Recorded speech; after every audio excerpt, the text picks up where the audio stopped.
Օգոստոսի 8-ին Հայաստանի Հանրապետությունում Չեխիայի Հանրապետության արտակարգ եւ լիազոր դեսպան Պետեր Պիրունչիկը այցելեց համայնքային համախմբման եւ աջակցության կենտրոն հասարակական կազմակերպության Լոռու մարզի Փոքրայրում գյուղում գտնվող Գրին Քեմփ էկոգյուղական ու քաղաքացիական հասարակության զբոսաշրջության կենտրոն սոցիալական ձեռնարկատիրություն։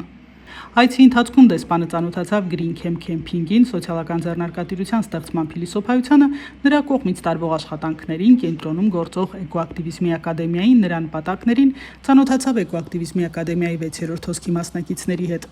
Դեսպանին Գրին Քեմփում առավել շատ տպավորեց շրջապատող բնությունը։ Ինձ Օլեգ Դուլգարյանը հրավիրեց այստեղ, որպեսզի ծանոթանամ Գրին Քեմփին, ծանոթանամ էկոակտիվիզմի ակադեմիայի մասնակիցների հետ։ Լոռու մարզը ինձ անծանոթ չէ, բայց այս վայրից առաջինը տպավորեց իհարկե հրաշալի բնությունը, որն ամենուր է Լոռիում։ Ես իմացա, որ բացի շքեղ բնությունից այստեղ կա նաև այս վայրը, Գրին Քեմփը, եւ շատ ուրախ եմ դրա համար։ Դեսպանի այցը Գրին Քեմփ եւս մեկ առիթ էր ներկայացնելու Լոռու ոչ միայն բնական, այլև քաղաքացիական ներուժը։ Փոքրայրում ստեղծված կենտրոնը բնությունն ու համայնքային կյանքը համադրում է կրթության, էկոակտիվիզմի ու քաղաքացիական մասնակցության հետ, փորձելով ստեղծել մի միջավայր, որտեղ բնության պահպանությունը դառնում է ոչ միայն գաղափար, այլև համայնքային կյանքի մաս։ Այցի ավարտին դեսպանն ընդգծեց նման նախաձեռնությունների կարևորությունը։ Քաղաքացու ձայնը Լոռու մարզի Փոքրայրում գյուղից։